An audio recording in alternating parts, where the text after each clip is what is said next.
Hey YouTubers, Gizzy Greenfingers here. So this is a rundown of what outdoor bonsais I actually do own. And now spring has actually sprung, it's nice to see them all starting to bud out. Now this is a sycamore that I rescued from a client's garden only last week. And I repotted it, and yeah, if you look at the last video you can see it is loving the repot. It is in, well, yeah, it's leafing up. It's just loving it. I'll just try and get you a better view. But yeah, me and my mate Jace, we were at client's garden for the last 10 years basically. Not saying this is 10 years old, but we just kept cutting it back because we just couldn't get to it because it had lavender crap. What's that lavender crap called? Oh, too late. And this is my mountain ash. Now, I was meant to, before spring had sprung, cut this about there. Pow. But alas, I got subdued with other things and I forgot. So I'm not going to do it now because it's all leafing out and it's loving life. So I will repot it because, bless its cotton socks, it is in a small pot. And that needs to be rectified, to be fair. The poor thing. But yeah, I just left it in that for a whole year, year and a half. It's been a while, but yeah, we'll cut that. And this is my sycamore gap that I was recreating. Now this was a slow grower. It was a slow grower. I sort of like give up on it a bit, but it's still alive. It's still hanging in. It's just in compost. I really should give it a bit of love. To be fair, that's something on my to-do list, ladies and gentlemen. And we work our way over to this section, and this is one of my favourites. This is my English oak. I've had it 10 years. It must be 12 years old. What drew me to it was the curvature of that trunk. I didn't do that with wires. That was natural. And I was having this problem with this blackening, but after the blackening goes, look at that bark. Just look at it. Look how gnarly and old it looks. Oh, I love this tree. I really do love this tree. You see some black bits still on, but they will disappear and they go into the more gnarly, oldie crap. And some good news about this tree. I was worried about it because I did cut it right out back. I'm not familiar with those cuttings, but I did it, and it's starting to bud. We can see some greenage, ladies and gentlemen. Look at that. We got some greenage. Oh, we love a bit of greenage. So we've got nodes coming out as well, and I'm hoping as the weeks go on, we'll get even more nodes protruding out. But yeah, this is one of my favourite trees. I'll be honest. I will be honest. I put a lot of love and dedication into that.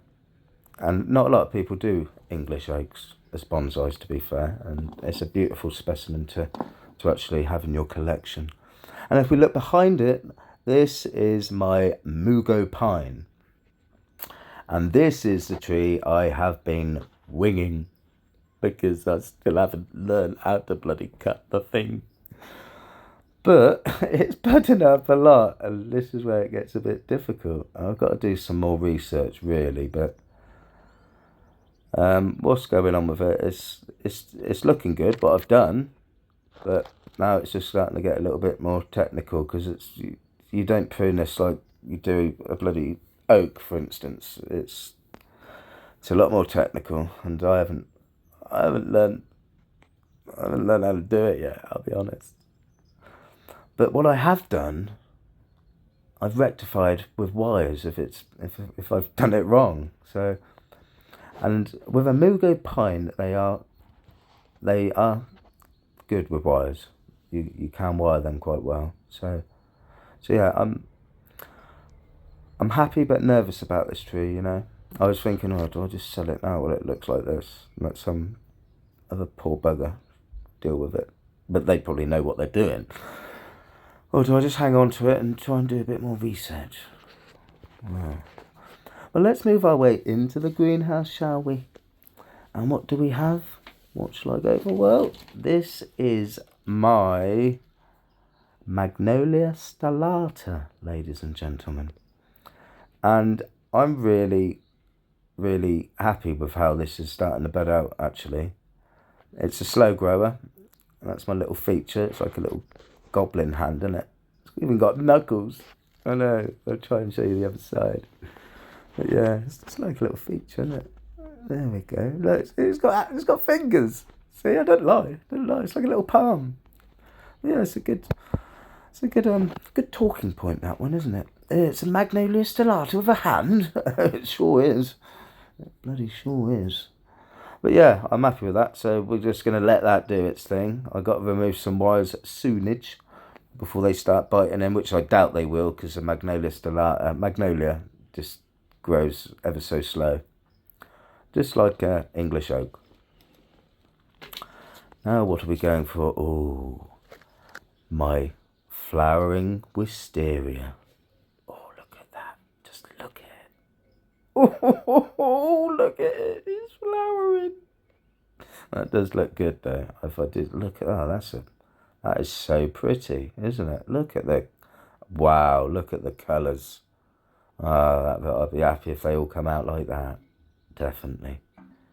That's a pretty picture. It looks so nice. I'm actually going to pick it up and just so you get a better view of all those flowers and the foliage all working in harmony.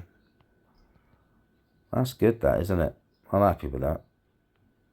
Yeah, that is good.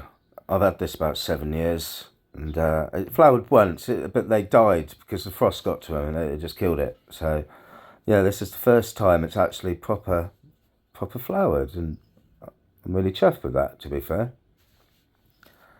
And if we move our way to the left, this is my contorted hazel. Ladies and gentlemen. I got this from nursery stock, and I've got a video of it somewhere. I cut it right back, and I did some mad bending and I reduced the rootstock by probably 70%. I had a few catkins growing on it, but I believe you get more catkins the older the actual tree gets. That's my hypothesis on that situation, ladies and gentlemen. But it is leafing up nicely, and you won't be able to see the structure of the tree by soon. But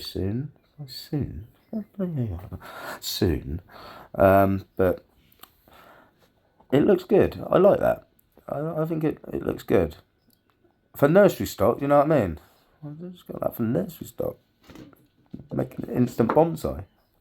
Let me just put that to one side. What is this we got? Oh yeah, no, we've seen that one. We'll just put that one down there. But we will have another closer look at this Magnolia stellata, ladies and gentlemen, because I am happy with all the buddage we got going on with that. You can do stuff with that, you know what I mean? Now this is my pomegranate, and it's sort of like, is it still alive? I sort of lost the will with that one, but, you know, don't give up. And this is my Kojoname, my cherry blossom. And yeah, it flowered, it looked beautiful. They were beautiful flowers. And then the rest of the year, you just get a leafy mess, really. This looks crap. Yeah, but we love it in the spring. So that is that for that. Now we go up to the upstairs. And here we have it. We're upstairs. And in front of you is my European larch. This is not a Japanese larch, unfortunately. It's a European larch. But it still looks epic with my wiring skills, I'd say, if I do say so myself. And this is the love of my life that I've spent many hundreds of hours masterpiecing in the last 3 years from a cutting. It is my corkscrew willow, ladies and gentlemen. And by God, have I got my work cut out for this summer. By God, yeah. They got a lot of wiring to be doing come June, if that. May, June, July, yeah. my God, and look, I repotted it not long ago and we got new roots all protruding out. It's loving life. It is loving life. It is loving life. And it looks a pretty picture, if I do say so myself. But I'm glad we've finished off with this specimen, because it is a beautiful tree. And it keeps me busy. By God, it keeps me busy. But if you've enjoyed watching this and you've liked any of my trees and want to see more of my trees, then please do not forget to like, share and subscribe, and I'll see you next time. Gizzy Green Fingers.